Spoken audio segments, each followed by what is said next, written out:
എല്ലാവർക്കും നമ്മുടെ ചാനലിലേക്ക് സ്വാഗതം. ഇന്ന് നമ്മൾ നല്ല അടിപൊളി ഒരു പുഡിംഗ് ആണ് ചെയ്യുന്നത്. വീട്ടിലുള്ള ഇൻഗ്രീഡിയൻസ് വെച്ചിട്ട് നമുക്ക് പെട്ടെന്ന് റെഡിയാക്കി എടുക്കാൻ പറ്റുന്ന ഒരു സ്വീറ്റാണ്. അപ്പോൾ നിങ്ങൾക്ക് ഇഷ്ടമായ ട്രൈ ചെയ്യുക.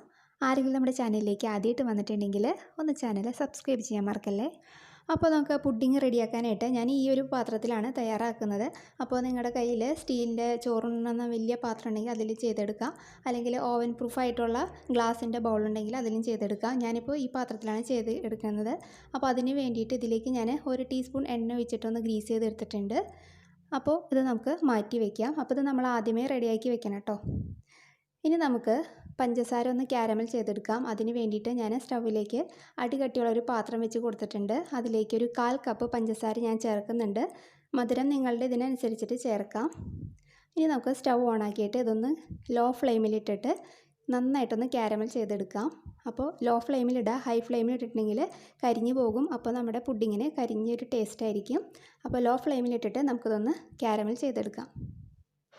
അപ്പോൾ ഇതാ ഇവിടെ നമ്മുടെ പഞ്ചസാരയൊക്കെ നന്നായിട്ട് മെൽറ്റായി വരാൻ തുടങ്ങിയിട്ടുണ്ട്. ഇനിയിപ്പോൾ ഇതാ ഈ ഒരു കളർ മാറിയപ്പോഴത്തേക്ക് ഞാനിത് മാറ്റി നമ്മൾ തയ്യാറാക്കി വെച്ചിരിക്കുന്ന ആ പാനിലേക്ക്, ആ പാത്രത്തിലേക്ക് ഒഴിച്ച് കൊടുക്കുകയാണ്. ചൂടോട് കൂടി തന്നെ വേഗം ഒഴിക്കുക, അല്ലെങ്കിൽ അതങ്ങോട്ട് സെറ്റായി പോവും. അപ്പോൾ ഇതാ ഒഴിച്ച് കൊടുത്തിട്ടുണ്ട്. ഇനിയിപ്പോൾ നമുക്കിതൊന്ന് മാറ്റി വയ്ക്കാം. നന്നായിട്ടൊന്ന് തണുത്ത് വരട്ടെ. അപ്പോൾ ഈ നേരം കൊണ്ട് നമുക്ക് ബാക്കിയുള്ളതെല്ലാം റെഡിയാക്കി എടുക്കാം. അപ്പോൾ അത് പഞ്ചസാര കരിഞ്ഞ് പോവാതെ നോക്കണം. കരിഞ്ഞിട്ടുണ്ടെങ്കിൽ കയ്പ്പ് രസമായിരിക്കും നമ്മുടെ പുഡിങ്ങിന് ഉണ്ടാവുക. അപ്പോൾ നിറം മാറി വരുമ്പോൾ തന്നെ നമുക്ക് ഫ്ലെയിമിൽ നിന്ന് മാറ്റിയിട്ട് ഈ പാത്രത്തിലേക്ക് ഒഴിച്ച് കൊടുക്കണം കേട്ടോ. അപ്പോൾ അത് നമുക്ക് മാറ്റി വയ്ക്കാം. ഇനി നമുക്ക് പുഡിങ്ങിന് വേണ്ട ബാക്കി കാര്യങ്ങൾ ചെയ്യാം. അതിന് വേണ്ടിയിട്ട് ഒരു പാൻ അടുപ്പത്തിൽ വെച്ചിട്ടുണ്ട്. ഇതിലേക്ക് 1 കപ്പ് പാൽ ഞാൻ യൂസ് ചെയ്യുന്നുണ്ട്. ഇതിലേക്ക് 1 ടീസ്പൂൺ നെയ്യ് ഞാൻ ചേർത്ത് കൊടുക്കുകയാണ്. പിന്നെ ഇതിലേക്കൊരു 1/2 കപ്പ് പഞ്ചസാര ചേർക്കുന്നുണ്ട്. മധുരം നിങ്ങളുടെ ഇതിനനുസരിച്ചിട്ട് ചേർക്കാം. ഇനി നമുക്കിതൊന്ന് ഫ്ലെയിം ഓൺ ചെയ്തിട്ട് നന്നായിട്ടൊന്ന് പാലൊന്ന് തിളപ്പിച്ചെടുക്കാം. പാൽ തിളച്ച് വരുമ്പോഴത്തേക്കും നമുക്കതിലേക്ക് ഒരു 1/4 കപ്പ് റവ ഞാൻ ചേർത്ത് കൊടുക്കുന്നുണ്ട്. അപ്പോൾ ഈ റവ ചേർത്ത് കൊടുത്തതിന് ശേഷം നമുക്ക് നന്നായിട്ടൊന്ന് ഇളക്കി യോജിപ്പിക്കാം. അല്ലെങ്കിൽ പെട്ടെന്ന് അങ്ങോട്ട് കട്ട കുത്തി പോവും. അപ്പോൾ നമ്മുടെ റവ ചേർത്തതിന് ശേഷം നന്നായിട്ടൊന്ന് കുറുകി വരണം.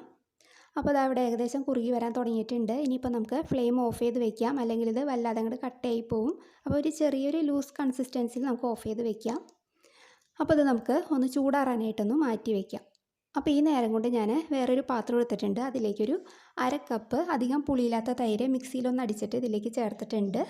അപ്പോൾ നിങ്ങൾക്ക് ഇതിന് പകരം വേണമെന്നുണ്ടെങ്കിൽ ഒരു മുട്ട ഒന്ന് ബീറ്റ് ചെയ്തിട്ട് ഇതിലേക്ക് ഇട്ട് കൊടുത്താലും മതി. ഇനി നമ്മൾ ചൂടാറിയിരിക്കുന്ന നമ്മുടെ റവയുടെ മിശ്രിതം ഇതിലേക്ക് ചേർക്കുകയാണ്. എന്നതിന് ശേഷം നന്നായിട്ടൊന്ന് ഇളക്കിയിട്ട് കൊടുക്കുക. ഇനി നമുക്ക് ഈ മിശ്രിതം നമ്മൾ ക്യാരമൽ ചെയ്തിരിക്കുന്ന ആ പാത്രത്തിലേക്ക് ഒഴിച്ച് കൊടുക്കാം. എന്നതിന് ശേഷം ഇത് മൂടി വെച്ചിട്ടൊന്ന് അടച്ച് വയ്ക്കുക. എന്നിട്ട് നമുക്കതൊന്ന് സ്റ്റീം ചെയ്തെടുക്കാം. അപ്പോൾ അതിന് വേണ്ടിയിട്ട് സ്റ്റൗ ഓണാക്കി ഞാൻ ഒരു പാത്രത്തിൽ കുറച്ച് വെള്ളം ഒഴിച്ച് വെച്ചിട്ടുണ്ട്. അതിലേക്ക് നമ്മുടെ ഈ പാത്രം ഇറക്കി വയ്ക്കുകയാണ്. എന്നതിന് ശേഷം നമുക്ക് അടച്ച് വെച്ചിട്ട് മീഡിയം ഫ്ലെയിമിൽ ഒരു 20-25 മിനിറ്റ് ഒന്ന് സ്റ്റീം ചെയ്തെടുക്കാം.